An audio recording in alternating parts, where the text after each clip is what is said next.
Bueno, y estamos acá en BM Online, en el canal 21 de Tigo TV, canal 27, Copaco IPTV, y estamos con un invitado muy especial que tiene un bagaje también importante en su carrera a nivel personal, a nivel familiar, el querido Iván Rubén Dumont Ferrari. ¿Cómo te va? Hola Bruno, Acércate. un gusto realmente estar contigo. La verdad siempre un placer conversar con una persona tan culta, de tanto mundo y bueno, que realmente nos aporta conocimiento cada que te escuchamos. Así que gracias por la invitación y nada, atento a poder compartir con la audiencia las experiencias que estamos teniendo. Muchas gracias. A nosotros la satisfacción, porque es la primera vez que estamos así hablando así muy cercanamente con Iván, que proviene de una familia muy importante, conocida acá, ¿verdad? Su padre fue el ingeniero Rubén Dumont, nada más y nada menos. Ahí está el ingeniero Dumont, que fue el precursor en muchas cosas, en el rally, por ejemplo. Fue uno de los promotores del rally del Chaco. También estuvo muy ligado al Touring y Automóvil Club Paraguayo, por supuesto.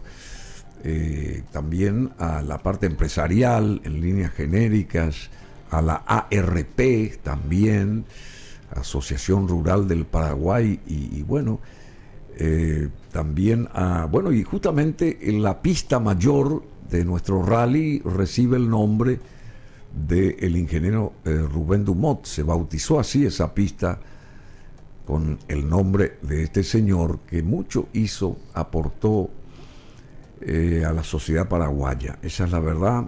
Tuvimos la suerte de conocerlo. En varias ocasiones vino acá a nuestro centro de comunicación y bueno, siempre también nos tuvo en cuenta dentro del rubro que manejábamos nosotros en aquellos años, o sea, la parte publicitaria y ese tipo de cosas.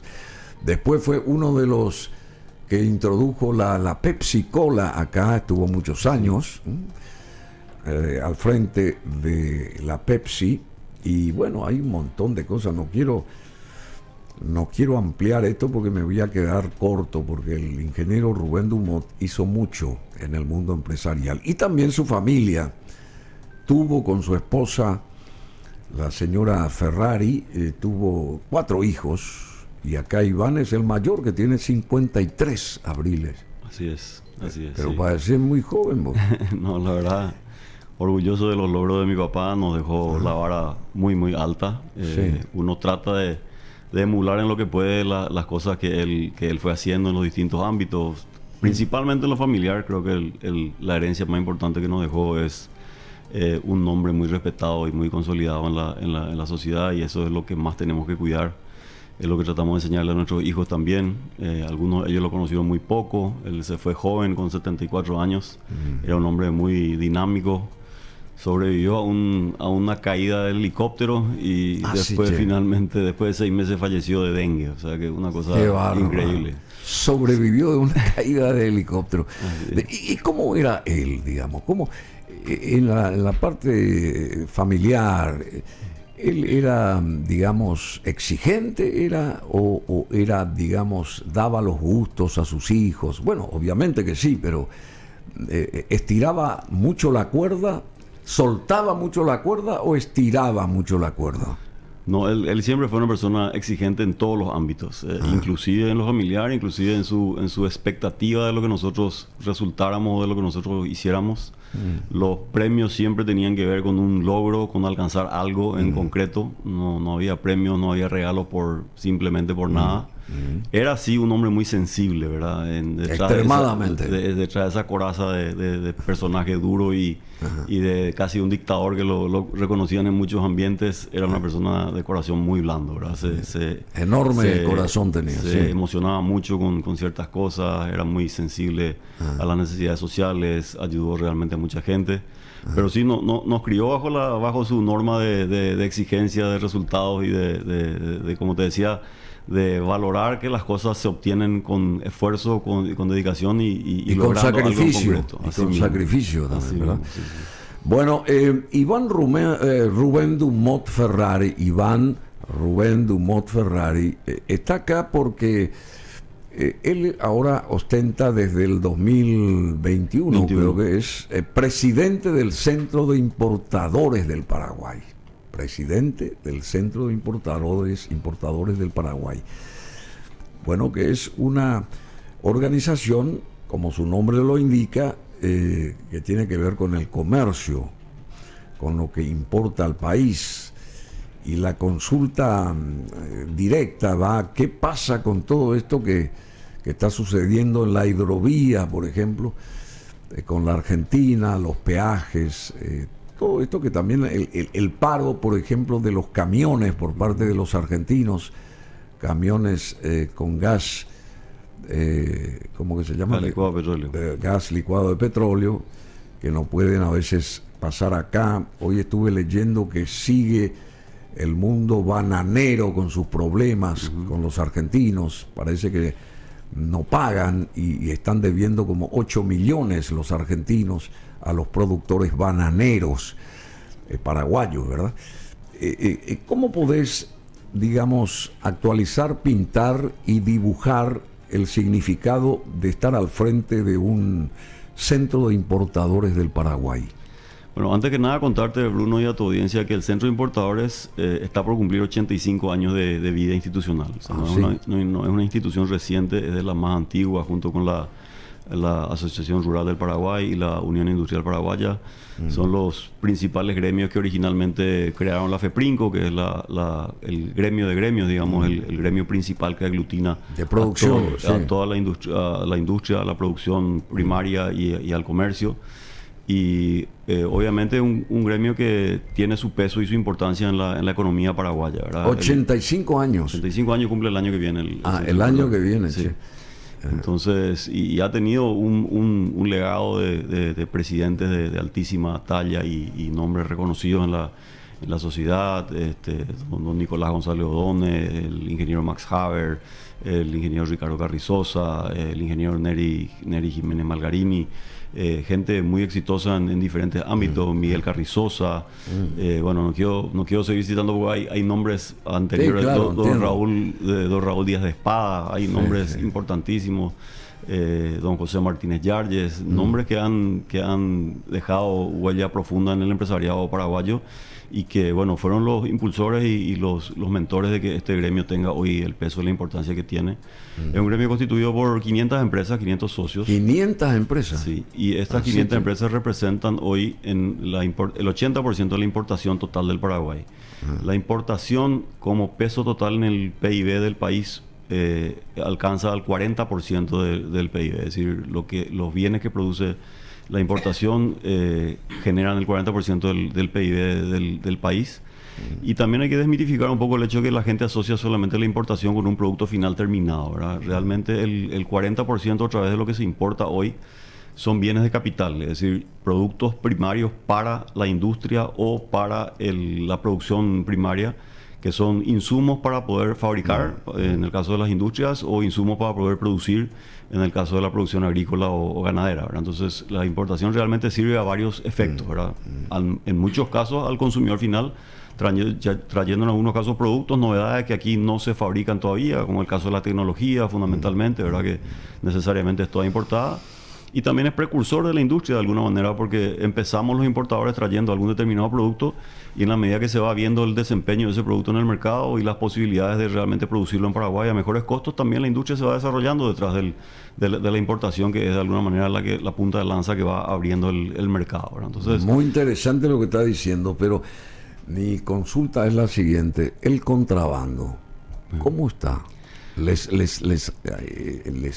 ataca a ustedes, digamos, aminora la fuerza de este centro de importadores del Paraguay a través de sus 500 socios? Sí, el contrabando es el principal flagelo que venimos sufriendo desde hace varios años. Lo más complicado de todo es que se va agravando año tras año. En la medida que se da la devaluación de la moneda argentina, se abre la brecha entre el dólar oficial y el dólar blue. El contrabando se vuelve más competitivo. Antes de las elecciones primarias aquí, ahora de Argentina, la diferencia entre el dólar blue y el oficial estaba 2-1. Ahora, con la incertidumbre que hay políticamente en Argentina, esa diferencia ya está 3 veces a 1. y eso hace cada vez más competitivo el contrabando, porque nosotros los importadores formales pagamos a nuestros proveedores $1 y ellos lo cambian allá al tipo de cambio oficial, es decir, reciben 320, 350 pesos. El contrabandista lleva acá $1 y cambia en el mercado negro y recibe 1.000 pesos por $1. Entonces realmente tiene un poder adquisitivo 3 veces superior al nuestro y obviamente consiguen productos sumamente económicos y sumamente baratos, ¿verdad? Y sí, el sufrimiento no solamente del importador, ¿verdad? La industria nacional, muchos frentes están afectados por lo que es el contrabando, el fisco mismo, ¿verdad? Hay una estimación de que solamente en combustibles el contrabando genera un perjuicio de $80 millones al año de impuestos no percibidos por el fisco. 80 millones. 80 millones. No percibidos. No percibidos por el fisco por todo lo que entra de contrabando. Y el contrabando no es, ahí como ven en ciertas imágenes que están proyectando ustedes, no es solamente el contrabando hormiga, aquel que el pasero lleva unas cajitas en su vehículo. Estamos hablando de contrabando industrial en muchos frentes, ¿verdad? Ayer se viralizaban imágenes de un camión frigorífico descargando reses recién faenadas del lado argentino, cruzando a pie el río Pilcomayo y transbordando a otros vehículos del lado paraguayo. Se estima que hay frigoríficos que faenan aproximadamente 200 animales por día para consumo en Paraguay. Y nadie ve eso, nadie observa, nadie... Bueno, tendríamos que ser justo con la impronta actual, sobre todo de la Dirección Nacional de Ingresos Tributarios, que con esta consolidación entre aduanas y la Secretaría de Tributación están teniendo un accionar más fuerte, más dinámico en ciertos lugares, en ciertos pasos fronterizos. Los pasos fronterizos son demasiados y obviamente por ese camino es muy difícil lograr un control al 100%, pero también están accionando sobre los clientes que venden mercadería de contrabando y eso es muy importante, ¿verdad? Eso creo que es un cambio de paradigma y es un cambio de modelo de combate, porque en los gobiernos anteriores siempre se trabajaba en la frontera, en los caminos, y como que se le dejaba vivir con tranquilidad a los reducidores finales, a los comerciantes del contrabando, y creo que es necesario atacar ese frente, porque es donde finalmente a ojos de todo el mundo se comercializa la mercadería. No es tan difícil de encontrar esos puntos de venta, y ahora que la información la pueden cruzar entre aduanas y tributación, obviamente es fácil determinar si un cliente tiene realmente compras en el mercado formal o si el stock que tiene no está respaldado por compras del mercado paraguayo. Por ende, la diferencia debería ser contrabando, ¿verdad? Entonces, ¿cuánto es en porcentaje el mercado formal y cuánto el informal?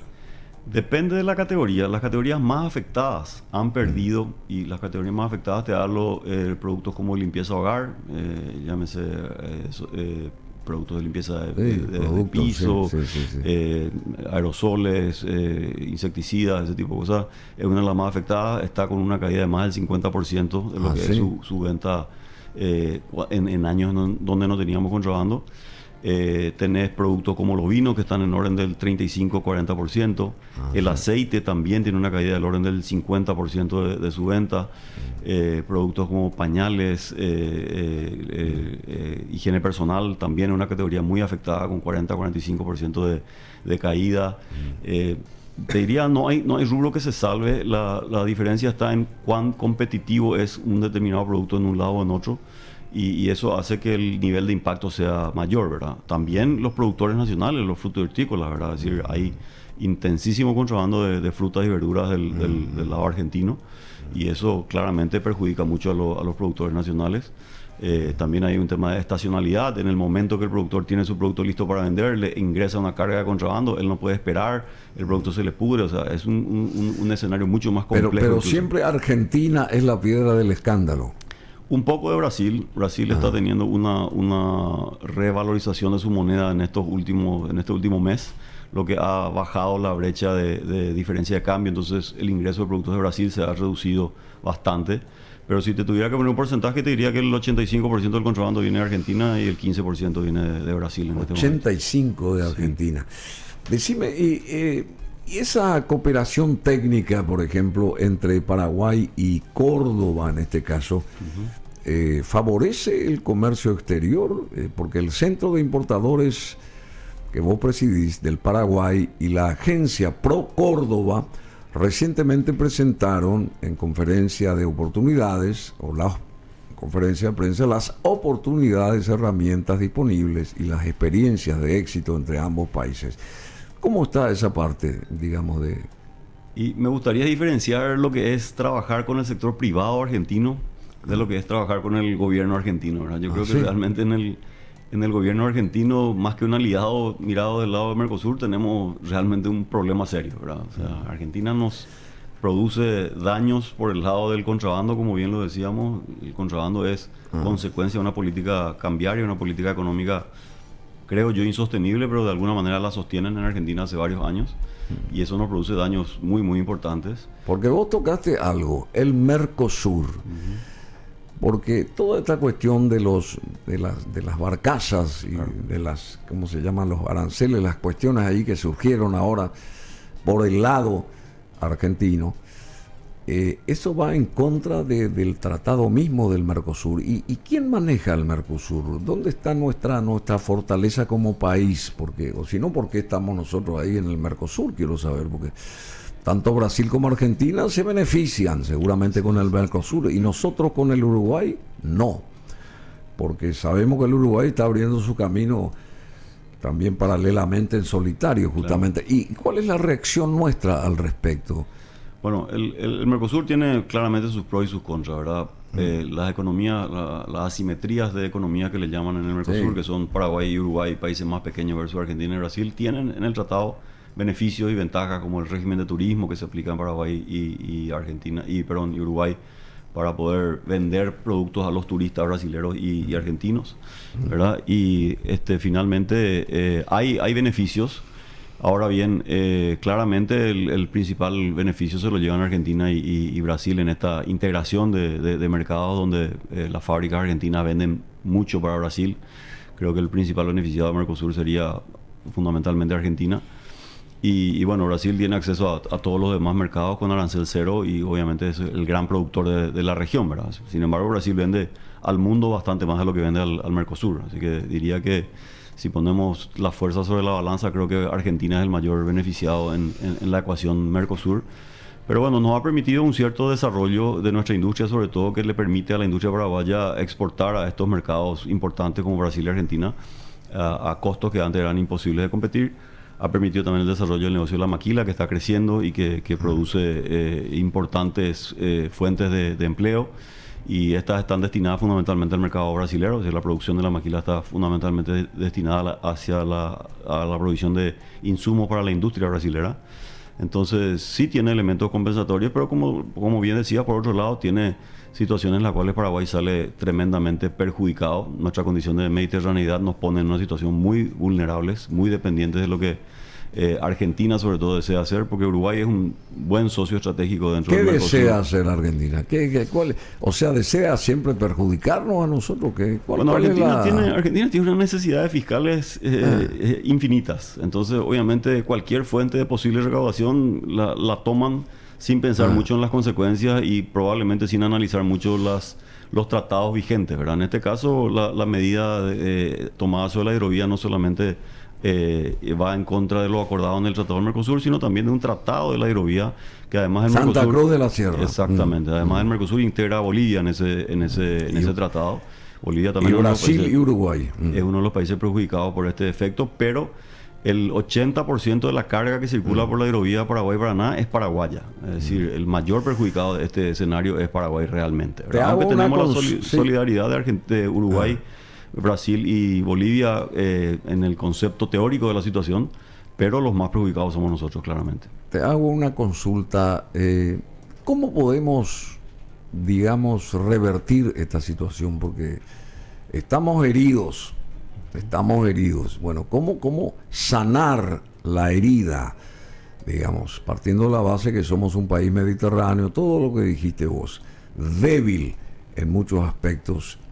¿Y quién nos tiene que defender a nosotros? Nuestro gobierno, la Cancillería, los países que conforman el mundo de la hidrovía, los que están a favor en contra de la Argentina en este caso. ¿Cómo salir de esta situación? Según vos, como joven, como presidente del Centro de Importadores, 500 empresas están asociadas ahí, y mi consulta también, ¿qué beneficios tiene esa gente que que es socia del Centro de Importadores, por otro lado, ¿verdad? Pero ¿cómo salir de esta historia? Bueno, hay que reconocer que la Cancillería actual ha tomado una posición mucho más dura, mucho más concreta respecto al incumplimiento, digamos, de Argentina de los tratados. Y eso ha derivado en una tensión política y gubernamental importante, ¿verdad? El último episodio, la visita del ministro Massa, que prometió levantar el peaje hasta que se llegase a un acuerdo. Después eso fue negado en la Argentina. Hoy siguen cobrando el peaje, no surtió ningún efecto concreto. Y eso ha generado tensiones en muchos aspectos, como bien mencionaba vos, los camiones de gas que han sido retenidos. De hecho, no solamente han sido retenidos en frontera, sino que han limitado la exportación de gas a Paraguay. Petropar ha recurrido, por suerte, ha logrado un acuerdo con Bolivia que garantiza la provisión de gas licuado de petróleo desde Bolivia, por lo menos hasta marzo del año que viene, esperando que la situación pueda recuperarse y revertirse. Pero sí, Argentina tiene posibilidades de complicarnos la vida muy fácilmente. Entonces, hay dos caminos, ¿verdad? El que se está transitando hoy, que es el de la presión diplomática. Se ha logrado que se reúna el Tribunal Mercosur sobre este tema, elevar esto como un punto que se llama una contingencia a resolver en un tribunal del Mercosur, donde obviamente todas las partes nombran sus representantes y se llega a una especie de arbitraje donde el Mercosur determina cuál debería ser la medida. No sé decirte si la determinación de Mercosur Argentina la va a aplicar inmediatamente o no. Bueno, una llamada de atención, claro. Pero simplemente, de ahí, ¿qué pasa? Porque pues, está bien, se levanta la bandera, estamos necesitando tal cosa, necesitamos tal otra, pero del dicho al hecho, ¿quién opera, digamos? ¿Quién tuerce la balanza? Porque esa sería la consulta, pues, ¿quién tuerce la balanza? ¿Quién gana? O por lo menos, si nos escuchan, ¿de qué forma nos escuchan?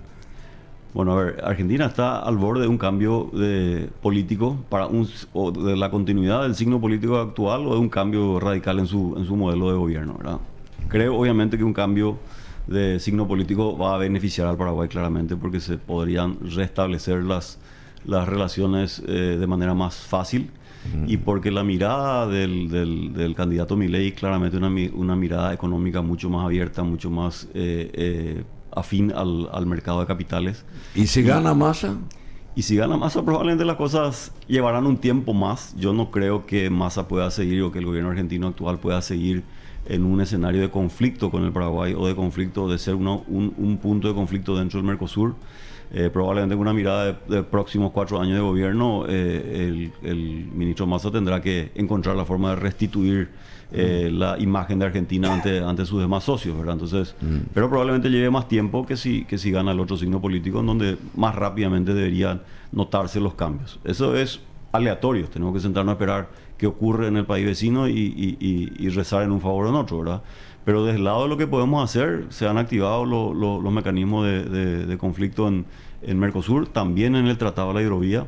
Es decir, hay dos frentes de discusión en este momento que el gobierno está impulsando fuertemente para que se logre una postura de uno de estos, o sea, de los organismos de estos tratados, tanto el Mercosur como el de la Hidrovía, y forzar con ello a la situación argentina. De ahí en adelante, si eso no se cumple, hay que recurrir a tribunales internacionales, el Tribunal de la Haya, alguna intervención más drástica. Pero todo eso lleva tiempo, y el tiempo va en contra nuestra. O sea, mientras dura ese tiempo, el taxímetro sigue corriendo en contra del Paraguay. Así mismo, pues claro, porque yo te digo, siempre Argentina tiene que ganar. Entonces, ¿y dónde está Bolivia, Brasil, Uruguay y Paraguay? Dentro del mundo de la hidrovía.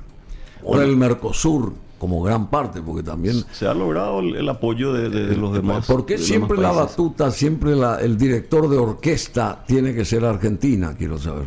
¿Y los otros qué hacemos los otros? Bueno, en este caso, ¿qué hacen los otros? En este caso tienen la facilidad de que gran parte de la hidrovía pasa por su territorio. Por su territorio. Y en algunos lugares un territorio, es decir, el río pasa en ambas márgenes por territorio argentino. Es decir, es plena soberanía del gobierno argentino. Tenemos la zona norte aquí de la hidrovía, donde tenemos márgenes compartidas del lado derecho, digamos, Argentina, del lado izquierdo, Paraguay. Entonces ahí no pueden tomar medidas unilaterales, ¿verdad? Pero en el tramo en discusión, que es la confluencia del río Paraná y Paraguay hasta Santa Fe, que es donde se está cobrando el peaje, ambas márgenes son del lado argentino, entonces hay una discusión ahí respecto a la...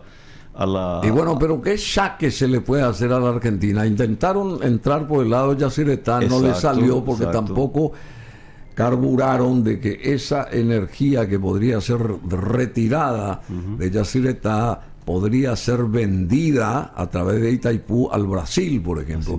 Ese juego no se hizo porque nuestras mentes no son brillantes en realidad, ¿verdad?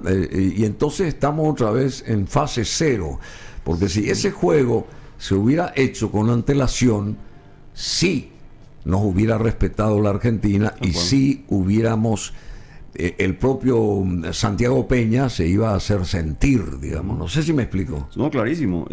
Yo creo que se intentó hacer un saque.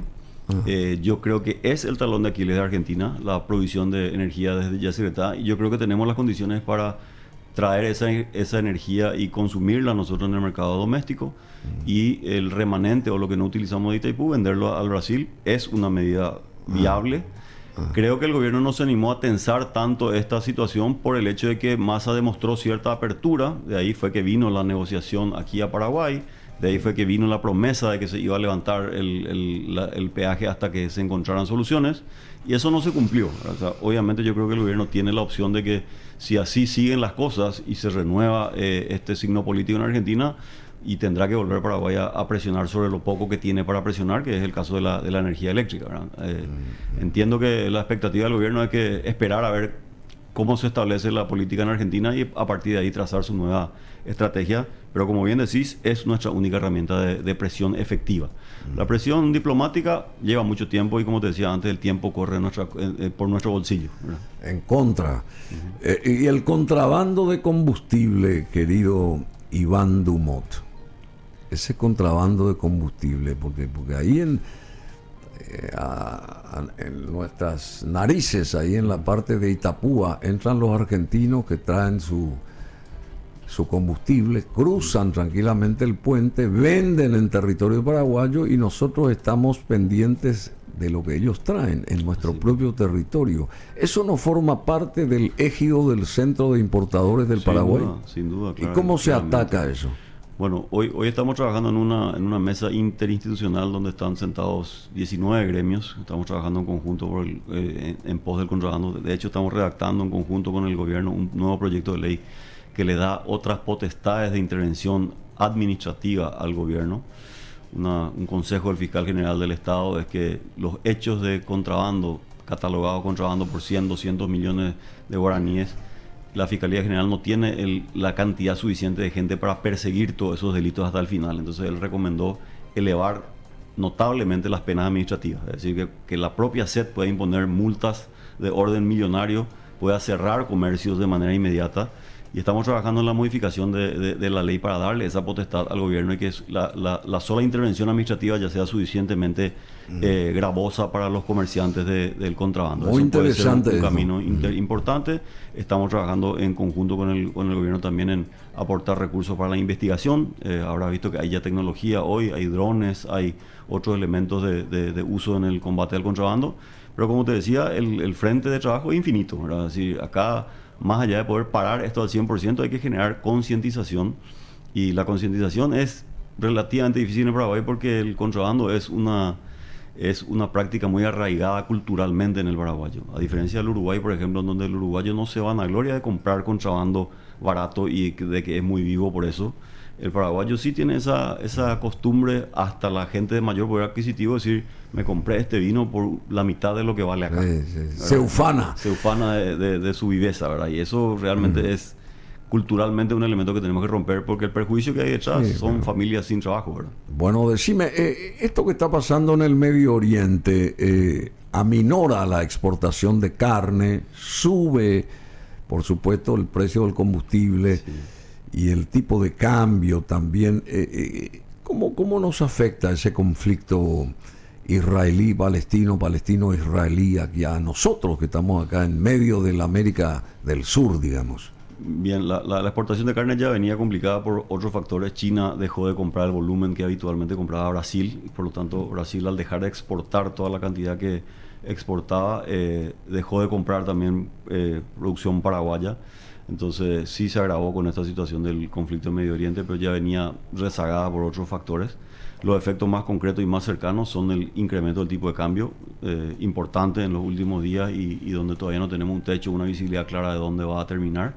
Y también el incremento del costo del petróleo, que no se ve reflejado todavía en el consumidor final, porque Petropar y los emblemas importadores y distribuidores tienen todavía stock, pero en la medida que vayan reponiendo su stock lo vamos a ver en precios finales del combustible, ¿verdad? Y el dólar es un perjuicio directo para el importador, es decir, sobre todo en esta época, en octubre, que empiezan a llegar los productos para fin de año, todos esos productos ya se despacharon a un tipo de cambio cercano a los 7.450, 7.500, y eso van a tener un costo no previsto por el importador que va a tener que ser trasladado al consumidor final. Es decir, los productos típicos de fin de año van a tener un ajuste de entre el 5 y el 10% probablemente, más alto de lo que los propios importadores esperábamos vender en este periodo, ¿verdad? Bueno, justamente Petropar dice que está en busca de combustible más barato para enganchar, entre comillas, con el stock restante. Más o menos lo que vos decías, ¿verdad? Sí, Petropar está en una campaña de diversificar sus habituales proveedores y de alguna manera identificar otros potenciales proveedores no tan frecuentes como los que trabajan hace años con Petropar y tratar de encontrar de esa forma costos más eficientes, más efectivos, ¿verdad? Obviamente Petropar tiene muchas limitaciones en sus modelos de compra, necesita que la provisión del producto sea puesta en billeta descargada en los tanques de Petropar y después recién pagar la mercadería. Ese no es un modelo que los grandes traders de combustible en el mundo estén acostumbrados a operar. El combustible se transa en plazos de pago muy cortos, en puntos de entrega donde hay una gran logística, como ser el Río de la Plata en particular, la zona de Puerto Zárate. Entonces Petropar tiene desventajas a la hora de su modalidad de contratación, ¿verdad? Entonces no le es fácil, creo que ese es uno de los motivos por el cual este último contrato que firmaron finalmente se cayó, porque no era una empresa habitual del rubro, no se pudieron cumplir con todas las exigencias. Pero me parece sana la política de Petropar, ¿verdad? Necesariamente creo que ese es el modelo que el Estado tiene que proponer, es decir, tener uno o dos elementos de intervención en la economía sin controlarla al 100%, pero que puedan regular el mercado cuando hay realmente oportunidades de regulación o hay algún exceso en los precios o alguna distorsión real con respecto a lo que es la economía formal y real, ¿verdad? Entonces, Petropar, entiendo que con la presidencia de Edi Jara está tratando de cumplir su rol. Obviamente tienen que salir de su zona de confort y encontrar nuevas alternativas de provisión, y eso va a generar todavía algunos conflictos probablemente para adelante, pero creo que es necesario, ¿verdad? Para encontrar soluciones. Bueno, los importadores, y vamos a ir cerrando esto porque hay muchas cosas más, pero bueno, ya tenemos un invitado que nos aguarda. Los importadores alertan justamente sobre el impacto de la subida del dólar por las compras de fin de año y ese tipo de cosas. Por ahí escuché que en este año el dólar va a cerrar a 8.000, no sé si va a llegar a eso, pero a comienzos del 2024, qué sé yo, no sé, va a subir mucho el dólar. A ver, la expectativa del dólar está en el orden de que cierre en el orden de los 7.500, 7.550 de aquí a fin de año, lo último que leí ayer.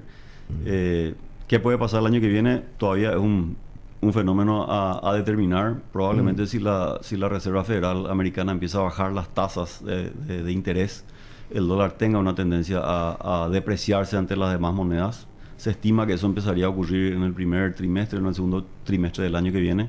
Entonces probablemente haya una reducción a nivel mundial de la cotización del dólar a partir de mediados del año que viene. Pero de aquí a esa fecha, obviamente Paraguay está bajo presión, ¿verdad? Por la presión internacional del tipo de cambio. Y también, de vuelta, agregamos el problema argentino, ¿verdad? Cruzan innumerable cantidad de argentinos a vender pesos acá y llevarse dólares. Y eso genera una presión sobre nuestra economía que es pequeña, importante, ¿verdad? Por fin de semana se cambian entre 5 y 6 millones de dólares a los argentinos que vienen a llevar dólares acá. Y eso obviamente genera presión a nuestro sistema cambiario, ¿verdad? ¿Qué pasa si sube Milei y dolariza como él pretende la Argentina? Eso, vos estás viendo eso de manera benigna o al contrario, si sucede eso, digamos. Ese sería el mundo ideal para el Paraguay, Bruno. Si eso ocurre en Argentina, sería el mundo ideal para Paraguay. Se acaba el contrabando de manera inmediata. Argentina va a volver a ser comprador nuestro y no vendedor informal de todos sus productos hacia nuestro mercado. Va a acabarse la presión del tipo de cambio sobre nuestro dólar aquí en Paraguay. Se va a formalizar también la inversión argentina que existe, y hay mucha, pero que hoy viene de manera gris, por llamarlo de alguna manera, aunque la CEPRELAT está haciendo un trabajo de regularizar ese ingreso de dinero argentino al flujo del mercado de capitales. Pero bueno, es un poco soñar en colores, ¿verdad? Ese modelo lleva tiempo de implementar, no es algo que se hace en un chasquido inmediatamente, de dedos. sí. Claro, y llevará un sufrimiento social importante en Argentina, y hay que ver si Milei tiene la capacidad de aguantar la presión social que un proceso así lleva. Vos sos ingeniero civil, pero sos economista también. Porque tengo un masterado posterior a mi O porque carrera. sos muy cercano a Gustavo Saba, sabes mucho de dinero. Obviamente aprendí mucho de mi suegro, es una persona muy fanática del trabajo y de las empresas. Sí, yo sé. Pero eso, sí, yo sé también hice un masterado que me ayuda un poco en este sentido, ¿no? Bueno, un gran trabajo estás haciendo al frente del Centro de Importadores del Paraguay, querido Iván. Un saludo grande a la familia. Ya llegan también las fiestas, nos vamos sin darnos cuenta, ya se cierra el año. Así que por lo menos este año va a ser la única vez que estamos hablando, digamos, pero el año que viene seguramente me gustaría volver a tenerte acá para... Sabes mucho vos de toda esta movida de económico-financiera y qué sé yo, y da gusto escuchar a gente así tan digamos, proba en su área, digamos, y sos una persona que tenés mucho conocimiento, así que... No, para mí un gusto, Bruno, estar contigo. Realmente, como te dije, el cariño de la familia hacia tu persona y hacia tu familia también es grande, así que un compromiso poder cumplir contigo las veces que lo requieras, y también un compromiso con nuestros asociados del Centro de Importadores de poder estar en programas como este que puedan difundir un poco lo que estamos haciendo. Como bien decía vos, ¿cuál es el beneficio de los socios del Centro de Importadores?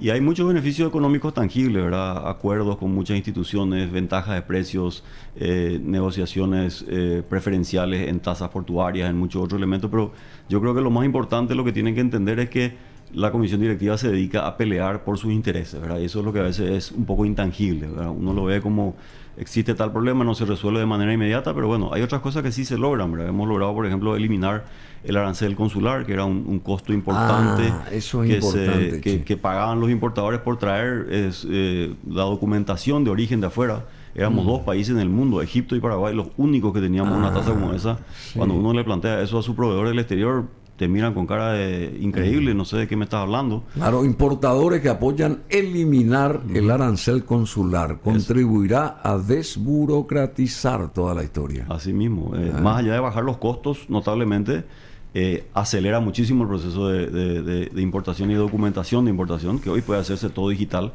Y nosotros estábamos en la era de la prehistoria y pagando todavía unos cánones por sellar los documentos en origen. ¡Qué bárbaro! Cosa que ya no existe, ¿verdad? Entonces, sí, con la impronta del nuevo gobierno se ha acelerado ese proceso, y anteayer, sacó el presidente ya el decreto donde pone en vigencia esa ley que deroga el arancel consular. Pero bueno, así vamos logrando pequeños éxitos y algunas peleas que son largas y difíciles, pero es nuestro menester estar ahí y aguantar el tiempo que sea necesario, armarnos de paciencia hasta lograr soluciones.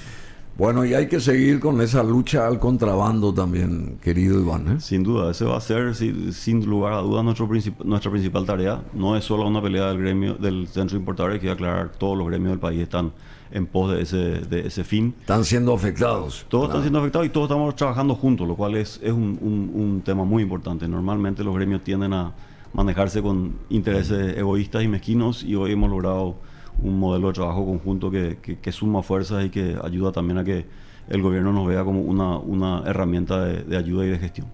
Bueno, muchísimas gracias, saludos a la familia. Andrea, ¿cómo está? ¿Bien? Muy bien, gracias a Dios, súper bien. Bueno, y también a Mirta, a Gustavo, a toda la gente, a tu madre. Serán dados. Un abrazo a tus hermanos, un abrazo grande. Bueno, el ingeniero Iván Rubén Dumont Ferrari con nosotros, presidente del Centro de Importadores del Paraguay.